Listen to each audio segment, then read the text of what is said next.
If you're asking yourself, I want to start a business, but I don't know what niche or topic I should choose for it, then you need to watch this video. Let's go.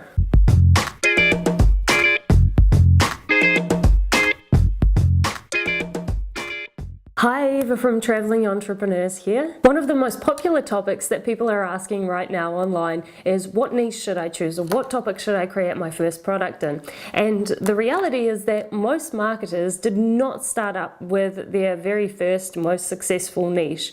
In fact, many of them had to spend years trying to figure out what their niche should be, and that is when they hit success. But because so much time has passed and online marketing is continually evolving, we know that there are certain ways in which you can set yourself up for maximum success right from the start. So if you haven't created or decided on your own niche right now, hopefully these steps are going to help you. So the first thing to decide is what sort of things you enjoy doing. The thing is that if you're running a business or a laptop startup, at certain points in time, you're going to feel demotivated. And if you are working with an interest topic of yours, hopefully that will be enough to excite you, to refocus you and keep you going along with sometimes the boring tasks that do come with running your own business. So one of the things that people get wrong is that they pick a topic that they're mildly interested in, and then they create a product, they create a beautiful website, they create social media networks, only to find out that no one is engaging, no one is coming in, no one is buying anything.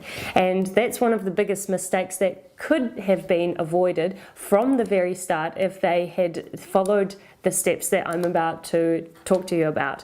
So these steps are what Sam, myself, and our students are taking in order to decide on the right niche from the very, very start, in order to ensure that there are ready audiences that are interested in what you're about to put out or what you're about to create. So the first thing to do is to write down a list of things that you genuinely enjoy doing. So unfortunately, sitting on the couch and watching TV does not qualify as an interest. However, there are some people that have been able to create a job out of watching TV, but chances are that most of those slots have been filled. So you will need to dig deep and write down a list of your genuine interests. So these interests might be, I don't know, it might be gardening, it might be like taking care of pets, it might be helping other people get in shape for summer, it might be helping people make money online. Any of these things, you don't have to have any prior experience in it, but just write down the things that truly do interest and excite you. Now, secondly, write down a list of your past achievements. I know that this sounds really weird, and not many marketers talk about this, but write down what you have achieved in the past. So it might be an award that you received in school when you were, say, 10 for a short story that you wrote. It might be a scholarship that you got when you went to college. It might be an award that you received at work recently. Any of these achievements that you've had over your life, write them down, because I'm going to share with you in a few minutes about why these can be really important in choosing your niche.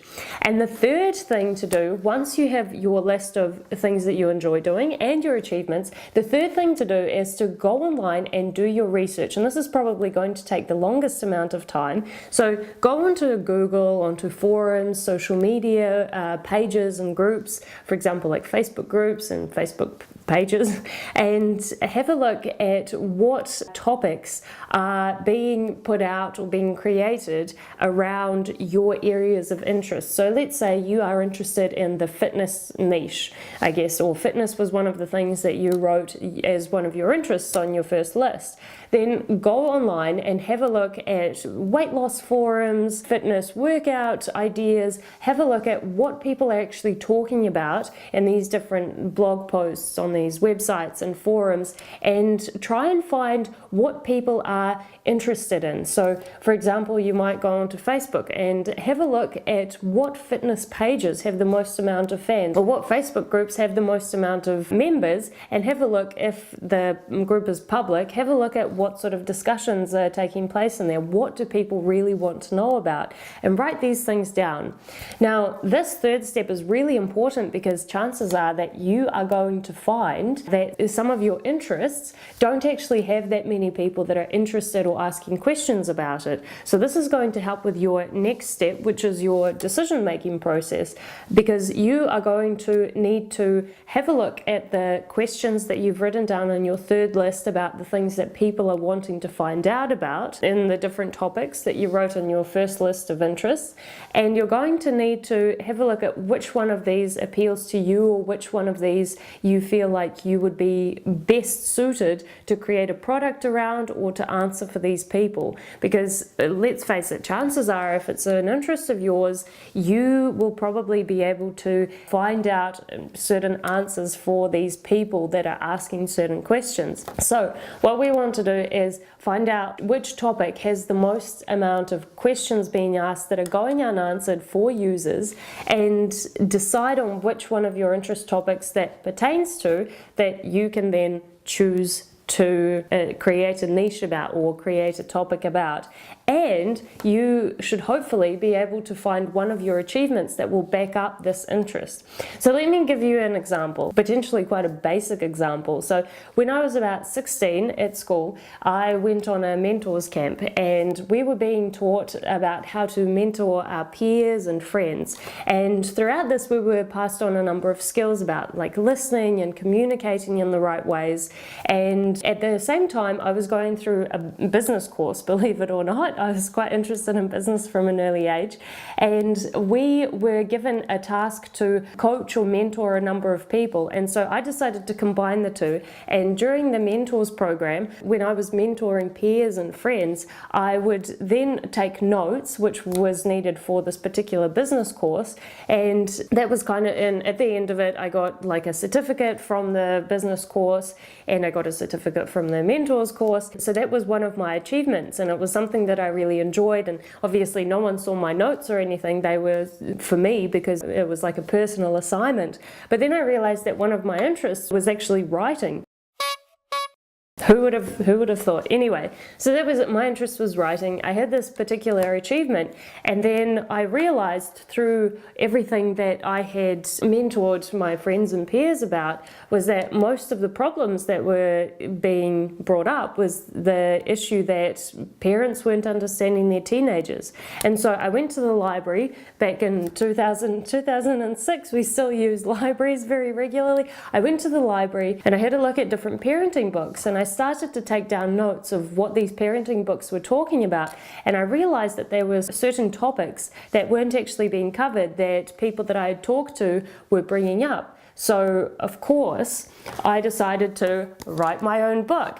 And the thing is that with choosing your own niche or choosing your own topic, these three things must align. So you must be interested in something, you must have an achievement in something because that will help with your marketing, and you must be able to find what people are truly wanting, because if you don't have an audience that's willing to pay for what you have, then unfortunately your niche isn't going to be as successful as it could be. So naturally the niche that I decided to take up was parenting, because it was combining three different things that I found were of interest and of value to people. Obviously I did my research online as well, and that was how the book was born, and it went on to become a bestseller, which kind of reflects the fact that these three steps, in my opinion at least, definitely work, and it's something that should be used or at least brainstormed by people that are starting up their own business or their laptop startup. So these are the three steps. I really hope that they help you in choosing your own niche, and I hope that you find your niche or your topic very, very soon. Please subscribe to our channel, comment below and let me know if you've already picked your niche or if you're just on your journey to doing so, and I will see you in another video. See you later.